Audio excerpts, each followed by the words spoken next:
सभी साथियों को राम राम। स्वागत है आप सभी का आपके अपने YouTube channel GK GS by Harish Bhardwaj official YouTube channel के अंदर।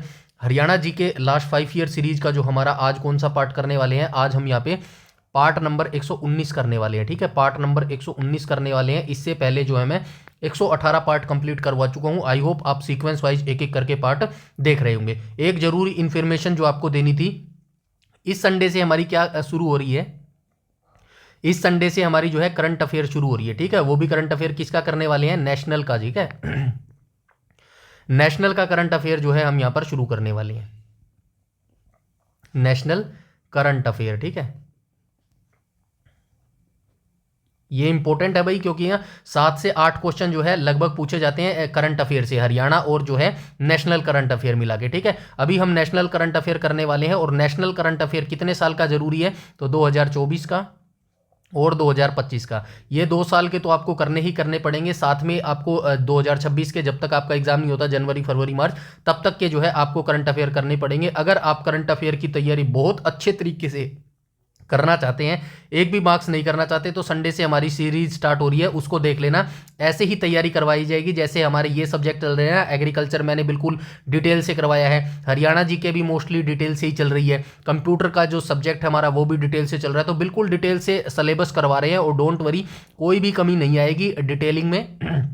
ठीक है, और ये भी घबराने की जरूरत नहीं है कि इतने डिटेल से चलेंगे तो सिलेबस कवर होगा या नहीं होगा। आपके रिटन एग्जामिनेशन से पहले मैंने प्रॉमिस किया है कंप्लीट करवा दूंगा, तो करवा दूंगा मेरे भाई। ठीक है, बस आप अपना सीक्वेंस मत टूटने देना और जो है पजल मत होना, जल्दबाजी मत करना, क्योंकि जल्दबाजी में चीजें अक्सर गलत हो जाती है मेरे भाई। ठीक है, कोई बात नहीं है, आराम से तैयारी करते रहना। मैं भी यहीं पर हूँ, आप भी यहीं पर हैं, कहीं नहीं जाएंगे हम दोनों। ठीक है ना, हम आराम से बैठ के तैयारी करेंगे। जिसको देखना है देखेगा, नहीं देखना है कोई दिक्कत नहीं है, अपने फ्यूचर के साथ रिस्क ले सकता है मेरे भाई। ठीक है, तो चलिए आज के वीडियो सेशन की हम शुरुआत कर लेते हैं क्वेश्चन नंबर फर्स्ट से। क्वेश्चन नंबर फर्स्ट में क्या बोला गया है, निम्नलिखित में से किसने 12वीं शताब्दी में तरावड़ी और हांसी में किलों की स्थापना की थी। तो सबसे पहले आपको पता होना चाहिए ये किसने किया था 12वीं शताब्दी में, पृथ्वीराज चौहान के द्वारा किया गया था। ऑप्शन नंबर सी यहां पर जो है बिल्कुल करेक्ट हो जाएगा। ठीक है, 12वीं शताब्दी। ठीक है, यहां पे लिख देता हूं 12वीं शताब्दी।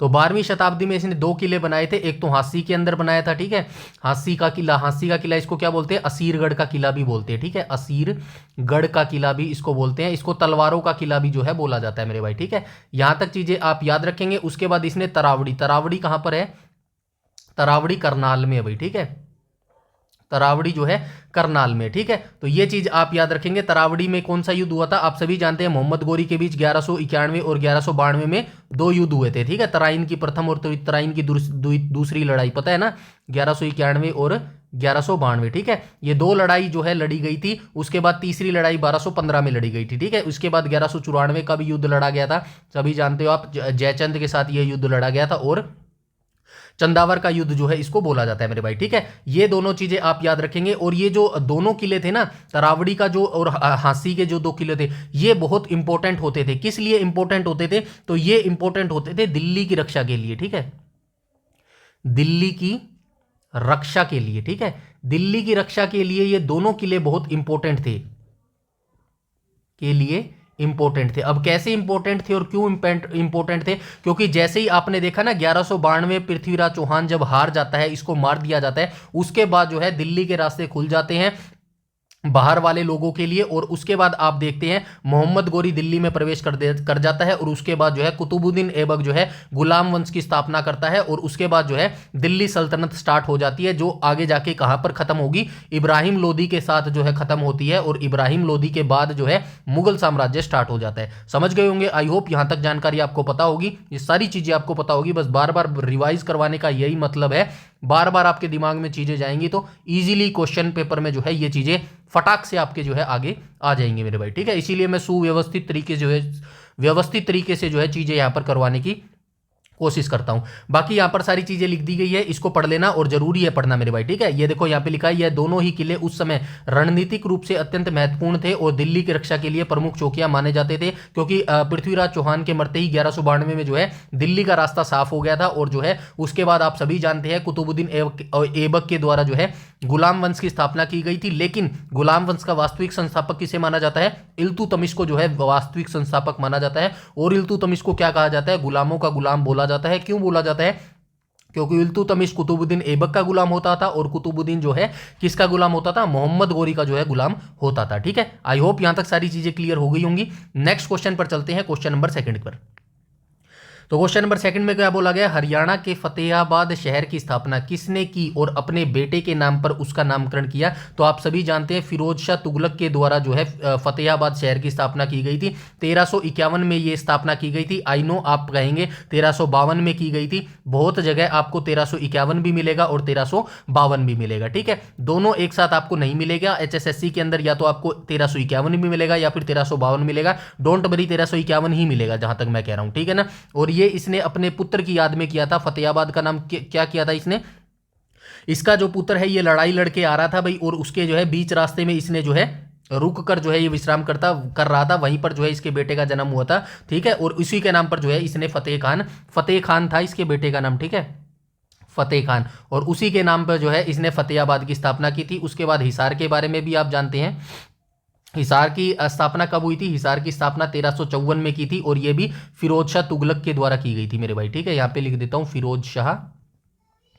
फिरोज शाह तुगलक के द्वारा जो है ये स्थापना की गई थी 1354 में। इसका नाम क्या लिखा था, इसका नाम लिखा था फिरोजा ए हिसार, हिसार ए फिरोजा। ठीक है, यहां पर क्या आएगा, हिसार ए फिरोजा आ जाएगा। ठीक है, हिसार ए फिरोजा यानी कि फिरोज का किला। ठीक है, फिरोज का किला इसको बोला जाता था, और हिसार के अंदर इसने एक गुजरी महल भी बनवाया था। ठीक है, गुजरी महल बनाया था, और इसकी रानी होती थी, क्या नाम होती थी, गुजरी। गुजरी की याद में जो है, गुजरी के लिए जो है इसने गुजरी महल का निर्माण किया था, और इसके 4 गेट होते थे भाई। ठीक है, हरियाणा हिसार शहर जो इसने बसाया था ना, इसको 4 गेटों से जो है इसको जो है बनाया था। मतलब 4 गेट जो है इसके आने जाने के रास्ते बनाए थे, 4 गेट बनाए थे। ठीक है, 4 गेट बनाए थे, एक सेकंड, 4 गेट बनाए थे। कौन कौन से बताए थे, कोई बता सकता है? चलिए मैं एक दो मैं बता देता हूं। एक तो मोरी गेट था, मोरी गेट था। ठीक है, एक कौन सा, एक तलाकी गेट था, तलाकी गेट था। ठीक है, तलाकी गेट था। 2 आप मुझे बताइए। ठीक है, 2 मैंने बता दिए। अरे यार, ठीक है, ये 2 मैंने आपको बता दिए हैं, बाकी 2 आप मुझे बताएंगे। Mori gate, Talaki gate, Nagauri gate, और कौन से थे, जो भी थे ना 2 आप मुझे कमेंट सेक्शन में कमेंट करके बताएंगे। ठीक है, नेक्स्ट क्वेश्चन पर चलते हैं, क्वेश्चन नंबर 3 के ऊपर। क्वेश्चन नंबर 3 में क्या बोला गया है, तो क्वेश्चन नंबर 3 में बोला गया है हरियाणा में पहला पुलिस स्टेशन कहां खोला गया। तो हरियाणा में पहला पुलिस महिला स्टेशन कहां खोला गया था, 2015 में खोला गया था। रक्षाबंधन के दिन ये खोला गया था मेरे भाई। ठीक है, ठीक है, रक्षाबंधन के दिन खोला गया था। रक्षाबंधन, इसी से जो है ये चीज याद रहती है, मैंने तो यही याद कर रखा है। 29 अगस्त, माफ कीजिएगा 28 अगस्त था। ठीक है, 28 अगस्त को जो है, माफ कीजिएगा 29 ही आएगा यार, 28 अगस्त नहीं आएगा, 29 ही आएगा। ठीक है, 29 अगस्त 2015 को जो है ये शुरुआत की गई थी। ठीक है, मनोहर लाल खट्टर के द्वारा जो है मनसा, पंचकूला में मनसा देवी कॉम्प्लेक्स में जो है राज्य के पहले महिला पुलिस स्टेशन का जो है उद्घाटन किया गया था।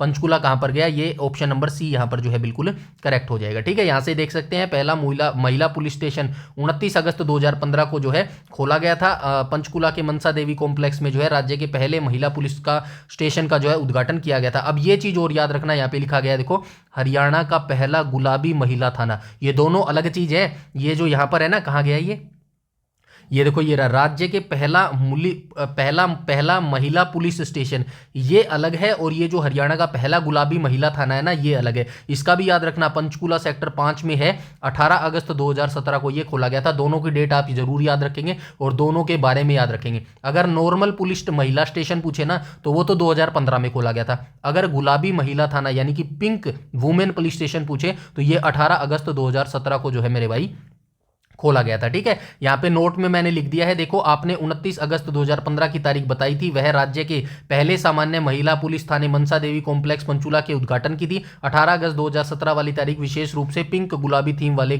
थाने के लिए है। तो दोनों अलग अलग है, अच्छे तरीके से याद रखना। दोनों के डेट्स आपको याद रखनी है, कब कब इनका उद्घाटन हुआ, कहाँ लोकेशन है, लोकेशन दोनों की एक ही है, पंचकूला के अंदर दोनों की लोकेशन है मेरे भाई। ठीक है, यहां तक सारी चीजें क्लियर हो गई होंगी। चलते हैं नेक्स्ट क्वेश्चन, क्वेश्चन नंबर 4 पर। क्वेश्चन नंबर 4 में क्या बोला गया है, तो क्वेश्चन नंबर 4 में बोला गया है विशेष पशुधन बीमा योजना का उद्देश्य डैश को लाभ प्रदान करना है। तो क्वेश्चन नंबर फोर्थ का जो है राइट ऑप्शन क्या हो जाएगा? क्वेश्चन नंबर फोर्थ का राइट ऑप्शन हो जाएगा ऑप्शन नंबर सी, यहां पर जो है बिल्कुल करेक्ट हो जाएगा। तो किसको है? अनुसूचित वर्ग से संबंधित परिवार जो पशुधन के पालन में लगे हुए हैं, ठीक है, इनको जो है लाभ प्रदान करना, यही विशेष पशुधन बीमा योजना का जो है मुख्य उद्देश्य है मेरे भाई, ठीक है। क्वेश्चन नंबर फोर्थ का जो है ऑप्शन नंबर सी हो जाएगा मेरे भाई, ठीक है। इसकी जो है हम डिटेलिंग देख लेते हैं। योजना का नाम और उद्देश्य मैंने यहां पर लिख दिए हैं। शेड्यूल कास्ट सब प्लान के तहत विशेष पशुधन बीमा योजना का मुख्य उद्देश्य हरियाणा के अनुसूचित जो है जाति के पशुपालकों को आर्थिक सुरक्षा जो है प्रदान करना है। प्रमुख प्रावधान की बात करूं तो इस योजना के अंतर्गत लाभार्थी के पशुओं, अब कौन कौन से पशु इसके अंदर आएंगे ये देख लेना। गाय आएगा, भैंस आएगा, भेड़ आएगी, बकरी आएगी, सुअर आएगी, आदि का निशुल्क जो है किया जाता है मेरे भाई, ठीक है। तो ये चीजें आप याद रखेंगे। तो इनका जो है निशुल्क किया जाता है, यानी कि फ्री ऑफ कॉस्ट किया जाता है। एक भी पैसा जो है इस स्कीम के अंदर अनुसूचित जाति के लोगों से जो है नहीं लिया जाता है मेरे भाई, ठीक है। समझ गए? सारी ये लाइनें याद रखेंगे। क्यों याद रखेंगे? क्योंकि भाई आजकल स्टेटमेंट बेस्ड क्वेश्चन चला हुआ है, ठीक है। स्टेटमेंट बेस्ड क्वेश्चन चले हुए हैं और एचएसएससी इस पर फोकस कर रहा है, क्योंकि यही एक रणनीति बच गई है एचएसएससी के पास, जहां पर जो है वो बच्चों को बाहर कर सकता है। क्योंकि बहुत कम बच्चे होते हैं, ये मान लो 10:3, ठीक है। 10 बच्चे जो है बिल्कुल एमसीक्यू करके जाएंगे, ठीक है। 10 बच्चों का क्या मतलब है? जो 10 बच्चे हैं ना वो सिर्फ एमसीक्यू पढ़ के जाएंगे, मतलब ये पढ़ेंगे, सिर्फ यहां तक पढ़ेंगे। विशेष पशुधन बीमा योजना का लाभ प्रदान करना है ना, ये मैंने बता दिया ऑप्शन नंबर सी, सिर्फ इतना ही पढ़ेंगे। लेकिन भाई वो जो 3 बच्चे हैं ना वो ये पढ़ के जाएंगे, ये पूरा जो है प्रोसेस पढ़ के जाएंगे। किन किन पशुओं को ऐड किया गया है इनके अंदर, भाई इसके अंदर कुछ पैसे लिए जाते हैं या फिर फ्री ऑफ कॉस्ट दिया जाता है। और जो बच्चा ये डिटेलिंग से पढ़े के जाएगा ना वही बच्चा सिलेक्शन ले पाएगा, क्योंकि एचएसएससी अब यहीं से खेलेगी, स्टेटमेंट बना के यहीं से बीच बीच से क्वेश्चन उठाएगी। क्वेश्चन इतनी है भाई, हरियाणा जीके छोटा सा हमारा हरियाणा जीके है, हरियाणा है, ठीक है, उसमें से कितने क्वेश्चन बना लेगा। अब एचएसएससी क्वेश्चन तो यहीं से बनाएगी ना, अब यहीं से बीच में से उठाने स्टार्ट करेगी वो। तो इसीलिए बोलता हूं डिटेल से पढ़ो, व्यवस्थित से पढ़ो और सारा पढ़ो, तभी जाके आपका फायदा होने वाला है मेरे भाई, ठीक है। आगे चलते हैं क्वेश्चन नंबर, ठीक है, क्वेश्चन नंबर 5 को देख लेते हैं। क्वेश्चन नंबर 5 में क्या बोला गया? 1 अप्रैल 2019 तक हरियाणा विधानसभा में विपक्ष का नेता कौन था? आप ये छोड़ देना 2019 वाला, आप 2026 वाला याद रखना। विपक्ष का नेता कौन हो जाएगा? विपक्ष का नेता, तो विपक्ष का नेता हो जाएगा भूपेंद्र सिंह हुड्डा मेरे भाई, ठीक है। भूपेंद्र सिंह हुड्डा हो जाएगा मेरे भाई, ठीक है, हुड्डा हो जाएगा। सीएम की बात करें तो सीएम नायब सिंह सैनी हो जाएंगे, ठीक है, नायब सिंह सैनी हो जाएंगे। राज्यपाल क्या हो जाएगा? राज्यपाल हो जाएगा आशीम कुमार घोष हो जाएंगे, ठीक है। सारी चीजें लिखी भी होंगी नीचे, ये देखो। सदन के नेता जो है नायब सिंह सैनी हो जाएंगे। वर्तमान में 15वीं हरियाणवी विधानसभा चल रही है, ये भी डायरेक्ट याद रखना, डायरेक्ट क्वेश्चन पूछा जाएगा। बताइए 2024 में वर्तमान में हरियाणा में कौन से नंबर की विधानसभा चल रही है? 15वें नंबर की विधानसभा चल रही है। वर्तमान में सीएम हमारे नायब सिंह सैनी है। विधानसभा अध्यक्ष की बात करें तो आप बताएंगे हरविंदर कल्याण है। विधानसभा उपाध्यक्ष की बात करें तो आप बताएंगे कृष्ण लाल मिड्डा है। विपक्ष का नेता की बात बताएंगे तो आप भूपेंद्र सिंह हुड्डा बताएंगे। राज्यपाल की आप बताएंगे तो आशीम कुमार घोष बताएंगे मेरे भाई, ठीक है। ऐसी चीजें आपको याद रखनी है और ऐसी चीजें फटाक से तभी निकल पाएंगी एग्जाम में जब आपने ऐसे व्यवस्थित तरीके से जो है पढ़ा होगा मेरे भाई, ठीक है। चलते हैं नेक्स्ट क्वेश्चन, क्वेश्चन नंबर 6 के ऊपर। क्वेश्चन नंबर 6 में क्या बोला गया है? क्वेश्चन नंबर 6 के अंदर बोला गया है निम्नलिखित में से कौन हरियाणा सरकार द्वारा हाल ही में घोषित पशु संजीवनी सेवा की विशेषता नहीं है? अभी ऊपर क्वेश्चन देख के आए हैं पशु संजीवनी क्वेश्चन के बारे में ना डिटेलिंग अभी मैं आपको यहां पर बता के आया हूं, तो आई होप सारी चीजें आपको पता होगी। ये क्या कह रहा है? पशु संजीवनी सेवा के बारे में निम्नलिखित 4 ऑप्शन दिए गए, इनमें से कौन सा ऑप्शन जो है सही नहीं है? चलिए एक एक करके देख लेते हैं। पशुधन के लिए गुणवत्तापूर्ण पशु चिकित्सा सेवाएं और स्वास्थ्य देखभाल सुविधाएं, ये तो बिल्कुल सही बात है। पशु चिकित्सा सेवाएं मोबाइल पशु चिकित्सा क्लिनिकों के माध्यम से प्रदान किया जाना, यह भी सही बात है, ठीक है। मोबाइल क्लिनिक 24/7 उपलब्ध होंगे, यह भी बिल्कुल सही बात है। उपचार और दवाओं के लिए एक मामूली शुल्क का भुगतान किया जाना, यह गलत हो जाएगा क्योंकि इसके अंदर बिल्कुल भी शुल्क नहीं लिया जाएगा, फ्री ऑफ कॉस्ट है ये, ठीक है। तो ऑप्शन नंबर डी यहां पर बिल्कुल करेक्ट हो जाएगा मेरे भाई, ठीक है। लिखा भी होगा हरियाणा सरकार ने इस योजना को शुरू करने का आधिकारिक निर्णय 23 अक्टूबर 2018 को मुख्यमंत्री की अध्यक्षता में हुई बैठक में जो है लिया था। ये डेट जरूर याद रखना, आपसे डायरेक्ट पूछा जाएगा। बताइए पशु संजीवनी है ना, पशु संजीवनी सेवा जो है कब शुरू की गई थी? तो 23 अक्टूबर 2018 को जो है इस स्कीम को शुरू किया गया था मेरे भाई। ठीक है, यहाँ पे और भी लिखा गया है, ये देखो, शुरुआत में इस सेवा को राज्य के 3 जिलों जींद, यमुनानगर और नूह के सभी खंडों में पायलट आधार पर जो है शुरू किया गया था। 24x7 हेल्पलाइन, पशुपालक टोल फ्री नंबर 1962, ये नंबर भी याद रखना, डायरेक्ट आपसे पूछा जा सकता है। बताइए पशु पालक संजीवनी पशु जो योजना है ये, ठीक है, ये कौन सी है, पशु संजीवनी सेवा। तो इसके अंदर जो है पशुपालकों को कौन सा टोल फ्री नंबर दिया गया है, डायरेक्ट आपको बताना पड़ेगा। 1962 जो है टोल फ्री नंबर दिया गया है। 24 घंटे जो है इन सेवाओं को लाभ उठाया जा सकता है मेरे भाई। ठीक है, आई होप यहां तक सारी चीजें क्लियर होगी। नेक्स्ट क्वेश्चन पर चलते हैं, क्वेश्चन नंबर 7 पर। क्वेश्चन नंबर 7 में बोला गया, हरियाणा सरकार ने राज्य के छात्रों की मदद करने के उद्देश्य से डैश नाम से जो है एक मोबाइल ऐप लॉन्च किया था। तो कौन सी मोबाइल ऐप लॉन्च किया था, शिक्षा सेतु जो है मोबाइल ऐप लॉन्च किया गया था। और ये कब लॉन्च किया गया था, दिसंबर 2018 में इसको लॉन्च किया गया था मेरे भाई। ठीक है, दिसंबर 2018 में जो है हरियाणा सरकार के द्वारा जो है छात्रों की मदद करने के उद्देश्य से जो है मोबाइल ऐप लॉन्च किया गया था, शिक्षा सेतु मेरे भाई। ठीक है, नेक्स्ट क्वेश्चन पर चलते हैं, क्वेश्चन नंबर 8 के ऊपर। क्वेश्चन नंबर 8 में क्या बोला गया है, तो क्वेश्चन नंबर 8 के अंदर बोला गया है, दीनबंधु हरियाणा ग्रामोदय योजना के तहत हरियाणा सरकार ने शहरी क्षेत्रों के साथ सममूल्य पर आवश्यक शारीरिक, सामाजिक और आर्थिक ढांचागत सुविधाएं प्रदान करके जिनकी आबादी 3,000 से 10,000 के बीच है, लगभग 1500 गांवों को जो है विकसित करने का प्रस्ताव किया है। तो ऑप्शन नंबर सी यहां पर जो है बिल्कुल करेक्ट हो जाएगा। 3,000 से 10,000 के बीच जिनकी आबादी है ना गांव की, उनको जो है 1500 गांवों को जो है ऐसे गांवों को विकसित करने का प्रस्ताव हरियाणा सरकार के दिया किया गया था। यहाँ पे डिटेलिंग मैंने लिख दी है, इसको आराम से बैठ के पढ़ लेना मेरे भाई। ठीक है, ये पढ़ने के लिए लिखा गया है। क्यों पढ़ने के लिए लिखा गया है, क्योंकि स्टेटमेंट क्वेश्चन बनाएगा एचएसएससी अब मेरे भाई, क्योंकि उसके बच्चे उसको जो है कहीं ना कहीं तो बच्चे बाहर करने हैं ना, तो वो ऐसे क्वेश्चन बनाएगा, कहीं से भी डिटेलिंग से जो है एक स्टेटमेंट उठा के आपको दे देगा। और यकीन मानिए आप नहीं कर पाएंगे अगर आपने डिटेलिंग से नहीं पढ़ा होगा। ठीक है, अब देखिए डिटेलिंग के साथ यहाँ पे ये क्या लिख रखा है, वित्त पोषण। अब इस योजना के क्रियान्वयन के लिए नाबार्ड जिम्मेदार है, यानी कि ये जो परियोजना है ना, कौन सी परियोजना है, तो ये परियोजना है दीनबंधु हरियाणा ग्रामोदय योजना। अब इसको जो है संचालित कौन करता है, यानी कि इसका जो है वित्त पोषण, इसको पैसे कौन देता है, तो इसको पैसे जो है भाई नाबार्ड देता है। अब नाबार्ड से याद आया, मेरे को जो है नाबार्ड के बारे में बता दिया, क्योंकि इंडिया जीके के बारे में भी तो ये पूछ सकता है ना, इंडिया जीके के रिगार्डिंग आपसे पूछ सकता है कि बताइए नाबार्ड की स्थापना कब हुई, तो 12 जुलाई 1982 को जो है नाबार्ड की स्थापना हुई थी। मुंबई में जो है इसका हेडक्वार्टर है। इतने व्यवस्थित तरीके से दे रहा हूं भाई, अब आपके हाथ में सिलेक्शन लेना, हर चीज मैं आपको प्रोवाइड करवा रहा हूं और बिल्कुल सुव्यवस्थित तरीके से जो है प्रोवाइड करवा रहा हूं मेरे भाई। ठीक है, नेक्स्ट क्वेश्चन पर चलते हैं, क्वेश्चन नंबर 9 पर।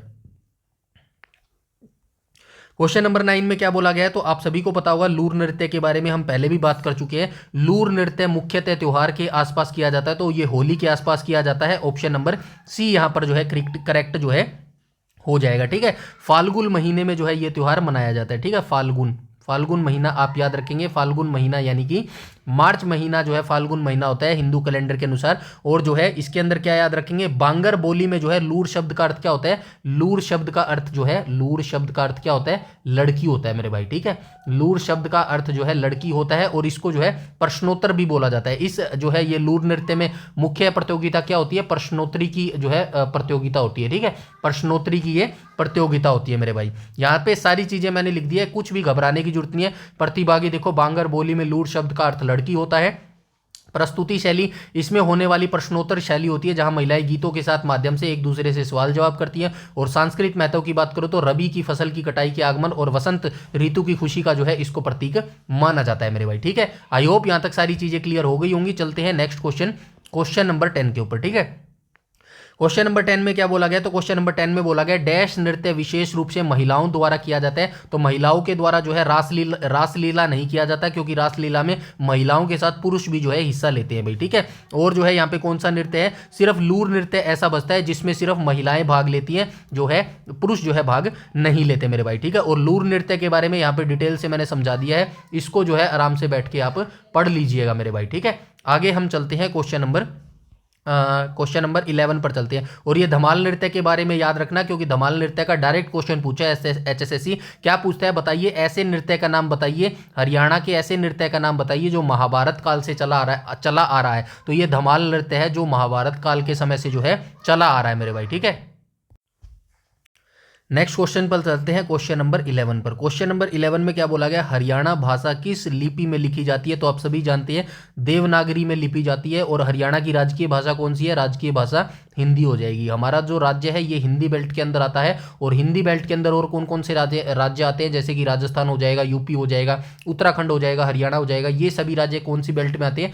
हिंदी बेल्ट के अंदर जो है ये राज्य आते हैं। ठीक है, हरियाणा की आधिकारिक भाषा हिंदी है और हरियाणवी क्षेत्रीय बोली है, याद रखना। ठीक है, और दोनों दोनों ही जो है देवनागरी लिपि में लिखी जाती है मेरे भाई। ठीक है, नेक्स्ट क्वेश्चन पर चलते हैं, क्वेश्चन नंबर 12 पर। डैश एक बहुत मशहूर व्यंग्यकार है जो शुरू शुरू में अपने सारे हास्य प्रसंग शुद्ध हरियाणवी में कहते थे और उनके हास्य प्रसंग हरियाणा की ग्रामीण संस्कृति से जुड़े होते थे। तो सुरेंद्र शर्मा हो जाएंगे, हरियाणा के जो है हास्य कलाकार जो है सुरेंद्र शर्मा हो जाएंगे मेरे भाई। ठीक है, दयाचंद मायना कौन थे? दयाचंद मायना जो है रोहतक के रहने वाले थे और मायना गांव के नाम से जो है इनका जो है दयाचंद मायना इनको बोला जाता है। हरियाणा के जो है जॉन मिल्टन भी जो इनको बोला जाता है मेरे भाई। ठीक है, नेक्स्ट क्वेश्चन पर चलते हैं, क्वेश्चन नंबर 13 पर। क्वेश्चन नंबर 13 में क्या बोला गया है? तो क्वेश्चन नंबर 13 में बोला गया है हरियाणा राज्य पूर्व दिशा में डैश से गिरा है। तो पूर्व दिशा में किससे गिरा है? घग्गर नदी से तो नहीं गिरा, क्योंकि घग्गर नदी तो भाई पश्चिम की तरफ जाती है। हरियाणा का पश्चिम जिला कौन सा है? सिरसा की तरफ जाती है। यमुना नदी जो है बिल्कुल राइट ऑप्शन हो जाएगा, क्योंकि यमुना नदी जो है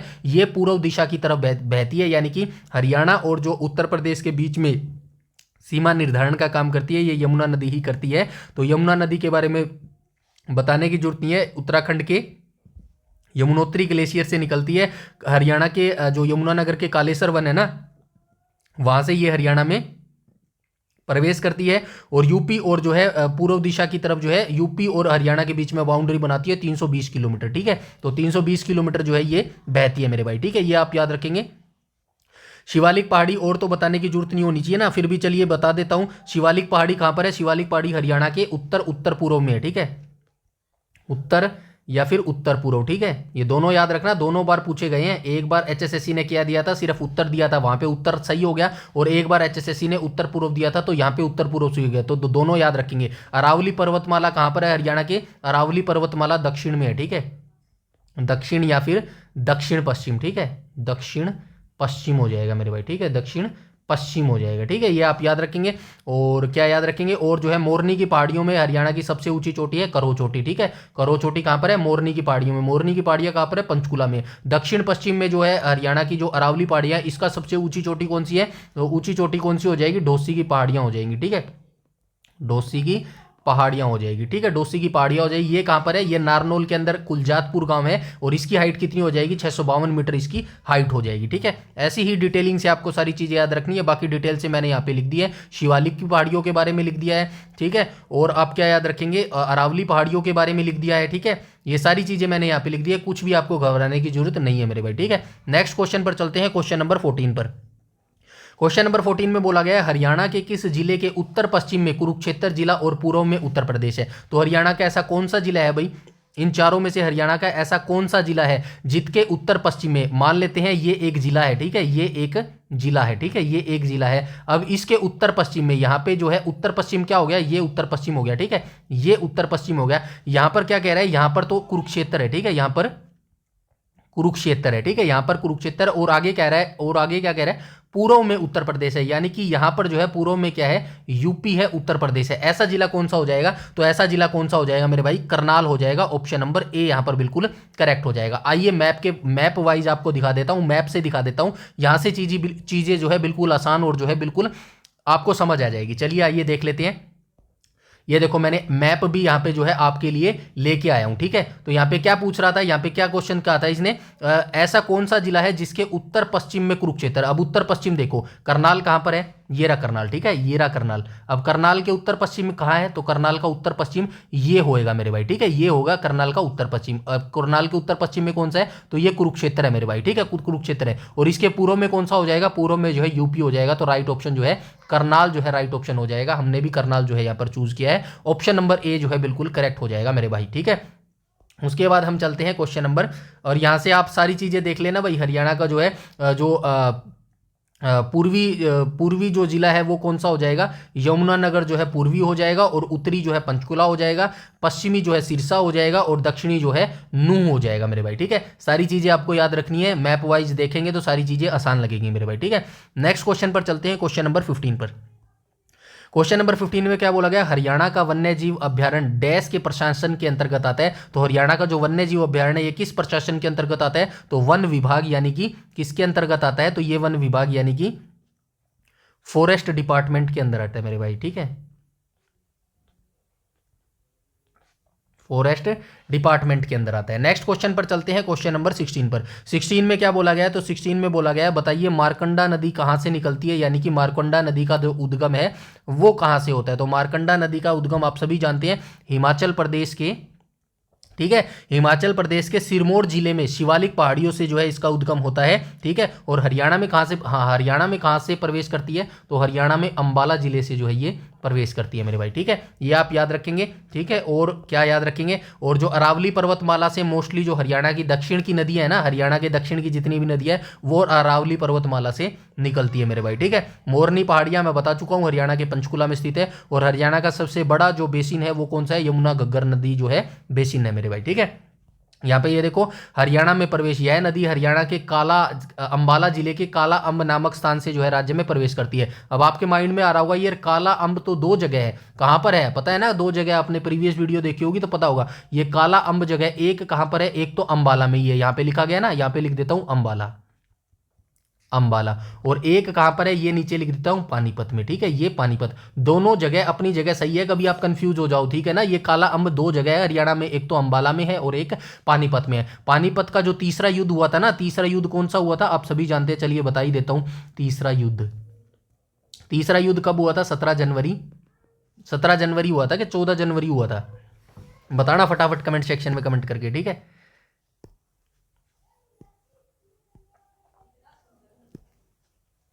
ठीक है, 14 जनवरी 1761 को हुआ था, ठीक है, 1761 को हुआ था। और इसके अंदर इतनी मार कटाई हो गई थी, जो वो अहमद शाह अब्दाली था ना, इतनी मार कटाई कर दी थी। वहां पर एक जो है पेड़ होता था, ठीक है, आम का पेड़ होता था, और उसकी जो पेड़ों की पत्तियां थी ना वो खून से जो है काली हो गई थी, इसीलिए जो है उसको काला अम्ब बोला जाता है मेरे भाई, ठीक है। तो ये चीजें आप याद रखेंगे। आगे चलते हैं, और ये भी आप याद रखना मारकंडा नदी का जो प्राचीन नाम है ये अरुणा हो जाएगा मेरे भाई, ठीक है। नेक्स्ट क्वेश्चन पर चलते हैं, क्वेश्चन नंबर 17 पर। क्वेश्चन नंबर 17 में क्या बोला गया, क्वेश्चन नंबर 17 में बोला गया हरियाणा के किस जिले में सोम्ब नदी के किनारे बना पथराला बैराज जो है स्थित है। तो कौन से जिले में हो जाएगा, ऑप्शन नंबर बी यहां पर करेक्ट हो जाएगा, यमुनानगर हो जाएगा मेरे भाई, ठीक है। तो पथराला बैराज हरियाणा के यमुनानगर जिले में स्थित है। यह बैराज सोम नदी पर बनाया गया है, और सोम नदी यमुना की एक सहायक नदी है। यह बैराज दादूपुर के पास स्थित है, जहां सोम नदी का संगम होता है मेरे भाई, ठीक है। और इसका निर्माण कब हुआ था, 1875-76 में इसका निर्माण हुआ था। निर्माण जरूर याद रखना मेरे भाई, ठीक है।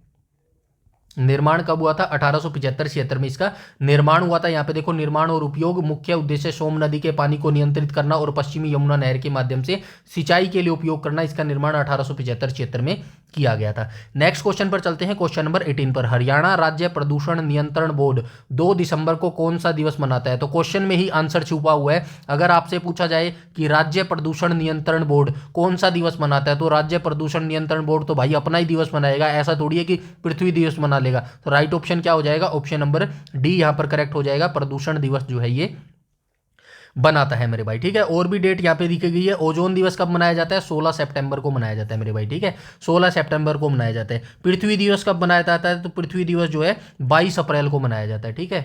23 लिख दिया गया, 22 अप्रैल आएगा।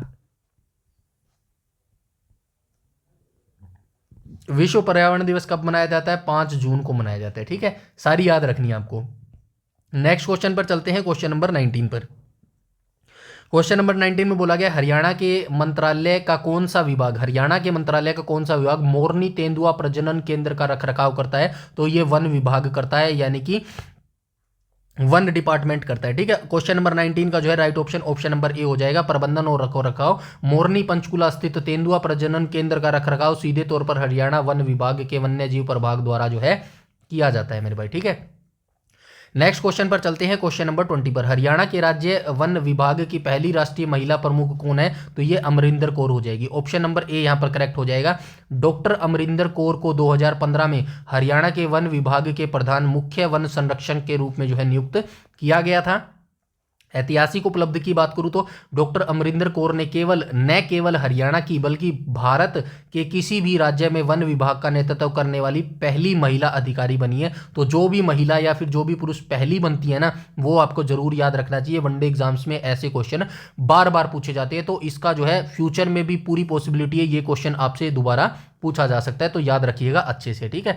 तो ये 20 क्वेश्चन थे जो हमने यहाँ पर डिस्कस किए हैं। आई होप आपको वीडियो अच्छी लगी होगी। वीडियो अच्छी लगी हो तो बस वीडियो को आप ज़्यादा से ज़्यादा लाइक कर देना मेरे भाई, और कुछ नहीं करना। सीक्वेंस वाइज अपनी तैयारी अच्छे से करते रहना, कंटिन्यू तैयारी करते रहना, इन चीज़ों में मत उलझना। अब जैसे नोटिफिकेशन आपका आ गया हरियाणा पुलिस में, तो आपके दिमाग में ये चुल हो गई होगी भाई इसका एग्जाम कब होगा, पीएमटी कब होगा, इसी में उलझे रहते हैं ये ऐसे बच्चे। उनका सिलेक्शन कभी नहीं होता मेरे भाई, ठीक है। जब होना होगा हो जाएगा मेरे भाई। आपका सिर्फ एक काम है, नोटिफिकेशन आ गया है, सिर्फ आपका एक ही काम है स्टडी करना। बाकी जो चीज़ें हैं वो एचएसएससी का काम है, वो अपने आप कर लेगी जब उसका मन करेगा मेरे भाई, ठीक है। लेकिन आपकी तैयारी में कोई कमी नहीं आनी चाहिए। सिर्फ एक ही चीज़ आपको जो है सिलेक्शन दिलाएगी, स्टडी ही सिलेक्शन दिलाएगी। बाकी जो है आपका टाइम वेस्ट जो है आपका सिलेक्शन नहीं करवाएगा मेरे भाई, ठीक है। जब आएगा ना नोटिफिकेशन, डेट आएगी, वो सबको पता चल जाएगी। कोई छुपी नहीं है, कोई सीक्रेट नहीं रहेगी कि ऐसा नहीं है कि डेट आ जाएगी और आपको पता नहीं चलेगा। सारी चीज़ पता चल जाएगी। दुनिया यूट्यूब जो है इसी काम के लिए बैठी है। नोटिफिकेशन कब आए, एक ही नोटिफिकेशन पे 10 वीडियो बना दो, ये कुछ भी मिल जाएगा आपको। बस मैं यही बताना चाहता हूँ, अपना टाइम वेस्ट मत करो, क्योंकि आप दिल से लगे हुए, आपको अपने सपने हैं और आपको अपने माँ बाप के सपने पूरे करने हैं। तो ये इंपॉर्टेंट टाइम है, इसको वेस्ट मत करो। टाइम वेस्ट करने के लिए आपको अलग से टाइम मिलेगा। कब मिलेगा? रिटर्न एग्जामिनेशन दे लोगे ना, उसके बाद टाइम ही टाइम है, वेस्ट करो आराम से। 2-3 महीने, 2-4 जो है दिन आराम से दिल लगा के सोना है तो सो, खाना है तो खाओ, घूमना है तो घूम लो। लेकिन अभी हर एक चीज़ का टाइम होता है मेरे भाई। अभी टाइम जो है किसका है? स्टडी का है मेरे भाई, ठीक है। बाकी आपकी मर्जी है। वीडियो अच्छी लगे तो लाइक कर देना मेरे भाई, और नहीं बोलूँगा सब्सक्राइब के लिए, क्योंकि मुझे पता है आप अच्छे बच्चे हैं, हरियाणा के सारे अच्छे बच्चे हैं। अच्छी वीडियो लगेगी तो अपने आप जो है सब्सक्राइब करवा देंगे मेरे भाई, ठीक है। तो बस अपनी तैयारी अच्छे से करते रहे, लगातार तैयारी करते रहे। और जो है हरियाणा जीके के साथ थोड़ा सा और बता देता हूँ, हरियाणा जीके के साथ हमारी जो है अभी कंप्यूटर की सीरीज चल रही है। तो किसी बच्चे को नहीं पता तो ये कंप्यूटर की सीरीज देख लेना भाई। बिल्कुल बेसिक से 0 से एडवांस तक हम जाएंगे, और 10 मार्क्स के जो है यहाँ पर पक्के हम करेंगे। यहाँ पे हरियाणा जी के हम 20 मार्क्स पक्के करेंगे, और इसी के साथ जो है इसी वीक संडे से हमारा नेशनल करंट अफेयर जो है स्टार्ट होने वाला है भाई, ठीक है। नेशनल करंट अफेयर जो है स्टार्ट होगा 2024 का और 2025 का मेरे भाई, ठीक है। तो यहाँ से भी एक भी क्वेश्चन जो है आपका नहीं कटने दूंगा। बस जो है सारा कुछ आपके ऊपर है, आपको जो है डिटेल से पढ़ना पड़ेगा, और सारी तैयारी जो है आपको करनी पड़ेगी मेरे भाई, ठीक है। तभी जाके जो है ये पॉसिबल हो पाएगा मेरे भाई, ठीक है। तो वीडियो अच्छी लगे तो लाइक कर देना, और अपनी तैयारी अच्छे से कर देना ना। और टेलीग्राम चैनल जरूर से जरूर ज्वाइन कर लेना, क्योंकि सारी पीडीएफ जो है वो टेलीग्राम पर ही प्रोवाइड करवाई जाती है मेरे भाई, ठीक है। तो इस वीडियो में इतना ही, तब तक के लिए धन्यवाद।